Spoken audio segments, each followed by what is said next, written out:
مجھے میری زندگی کے 12 سال واپس دو. مجھے میری جوانی لوٹا دو. مجھے میری آرزویں اور میری تمنائیں واپس کر دو. آج میں دیکھتا ہوں کہ انصاف اور قانون میں کتنی جان. یہ ڈائلاگ تو ایسا تھا کہ بچہ بچہ اس ڈائلاگ کو بولتا تھا اور یہ فلم بھی سپر ہٹ ہوئی. محمد علی اور زیبا جی نے مل کر اپنا ادارہ کھولا. اس کا نام تھا علی زیب پروڈکشن. اس پروڈکشن کے بینر تلے 2 فلمیں ان لوگوں نے بنائی. ایک فلم کا نام تھا آگ اور ایک فلم کا نام تھا جیسے جانتے نہیں.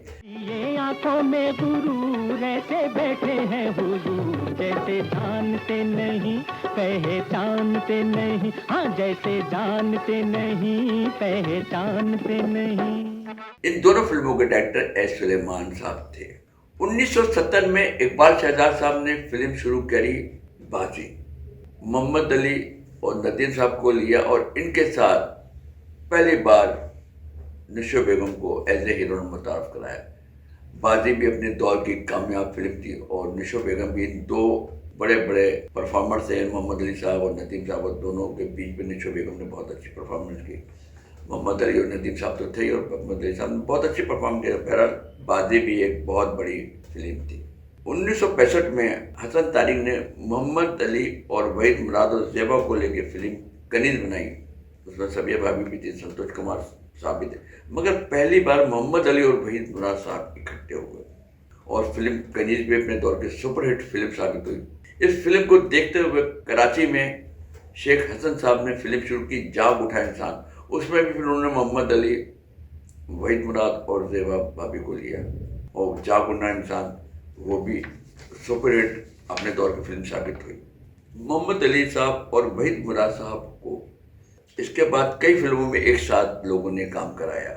پاک و ہند میں محمد علی جیسی پرسنالٹی والا ایک بھی ایکٹر نہیں ہے اور نہ زیبا اور محمد علی جیسی کوئی حسین جوڑی تھی جو ان جیسے ہوتی. محمد علی صاحب ایک باروب پرسنالٹی جیسی شخصیت تھی اور ان کی وائس میں بڑا گرجدار. اچھا, محمد علی صاحب پہ جو گانے زیادہ تر پکچائے ہیں وہ مہندی حسن کے ہیں. بھرت کی زندگی میں دیکھ کر تو اگر کر لے کوئی اچھا عمل. اور ان کو وہ آواز علی بھائی پہ اتنی سوٹ کرتی تھی کہ ایسا لگتا تھا کہ یہ مہندی حسن ہی محمد علی صاحب خود گا رہے ہیں. اتنا اچھی ان کی آواز تھی. پلے بیک سنگر ہوتا ہی ایسا کہ وہ جس ہیرو ہیروئن پہ گانا گایا وہ لگے کہ وہی گا رہا. تو مہندی حسن صاحب کی آواز اتنی علی بھائی کو سوٹ کرتی تھی. 1995 میں محمد علی اور زیبا نے زیبا فاؤنڈیشن علی زیب کے نام سے ایک فاؤنڈیشن کی بنیاد رکھی. محمد علی صاحب نے فیصل آباد, سرگودا, گجرانوالا, جنگ, اوکاڑا میں اسپتال بنائے. محمد علی صاحب ویسے تو بڑی نہایت مخلص, نرم دل, با کردار, غریب پرور, نادار لوگوں کے کام آنے والے پرخلوص انسان تو تھے ہی, بلکہ پاکستان کو جب بھی ان کی ضرورت پڑی وہ ہمیشہ ہر جگہ پیش نظر آئے. 1974 میں اسلامی سربراہی کانفرنس میں شامل ہونے والے اسلامی سربراہان محمد علی صاحب کے مہمان بنے.